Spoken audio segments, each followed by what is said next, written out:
This is the key to understanding the new moral culture on campus just in the last few years. So these two sociologists, Bradley Campbell and Jason Manning, they wrote this wonderful essay 2 years ago.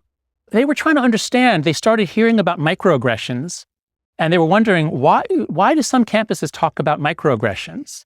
And why only some campuses? And this is 2 years ago, before most of us had ever heard the term. And their analysis is that there's a long-term change. Cultures change, their moral culture changes. And many cultures, including American culture, long ago had elements of an honor culture. In an honor culture, people will often shun reliance on law or any other authority, even when available. They refuse to lower their standing by depending on another to handle their affairs. So in an honor culture, a gentleman cannot tolerate any stain upon his honor. And if you insult me in any public forum, even in a small way, I have to challenge you and get you to back down, or I lose honor. And that's why you get dueling. So all the way up until the end of the 18th century in America, we have dueling. Now, gradually, as our commercial system changes, as we get more big, more diverse, challenging people to duels begins to look kind of stupid in the 19th century, and it fades out.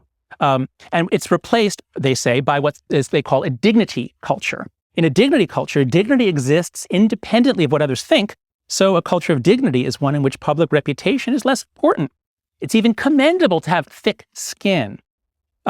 Parents might even teach children some version of sticks and stones may break my bones, but words will never harm me, something I heard a lot growing up. Now, obviously, words do hurt. It's not, we all know that words hurt, but the ideal is to teach kids, brush it off. If you want to respond to every insult, you're a fool and you're destined for a life of misery. Just toughen up, brush it off, forget it.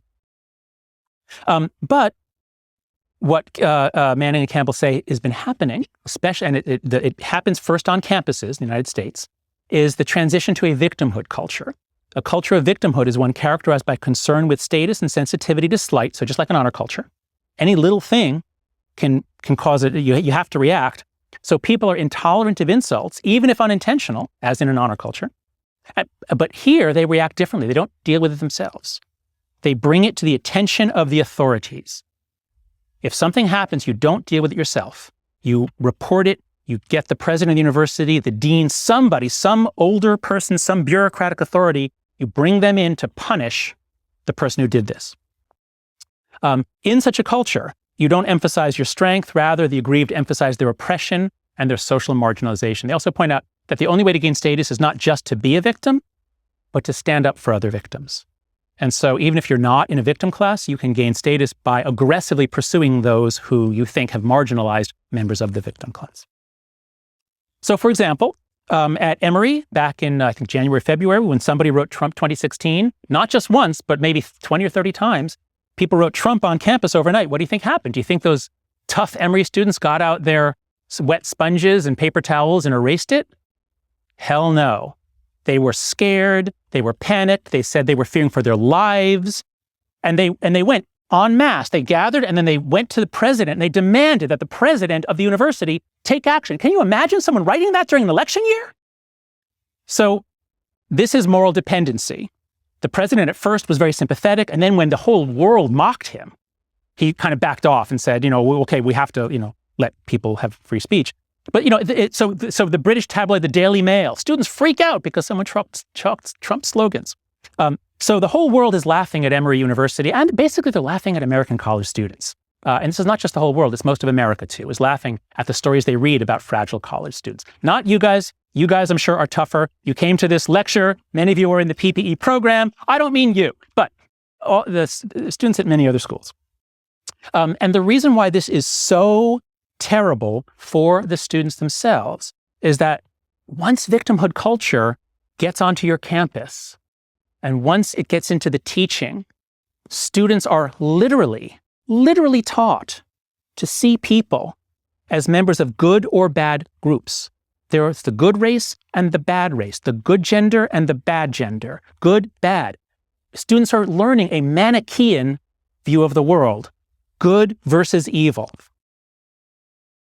This means that there is eternal conflict and grievance. There can never be peace in a victimhood culture. There is eternal conflict and grievance because that's what the struggle for status is all about. Students are walking on eggshells. In a victimhood culture, everyone is afraid, everyone is self-censoring. And that's what leads them to implement or to demand safety culture. The whole idea, the very idea that a college campus is full of danger. These are unbelievably safe places.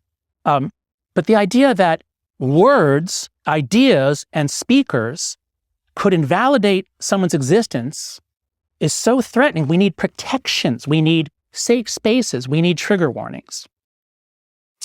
The net effect is that the very people you're trying to help are rendered weaker, and they become moral dependents. They become morally dependent. Let me give you an example. 2 weeks ago, when we had the Trump-Clinton debate at Hofstra University, and for the students, the Hofstra students coming in, there was a sign, trigger warning, because Donald Trump is there. So, he's triggering. So the event conducted may contain triggers, sexual violence, sexual assault. If you feel triggered, please know there are resources to support you. And it lists 5 different organizations that you can go to for support if you feel upset by Donald Trump. Now, this is textbook case of moral dependency.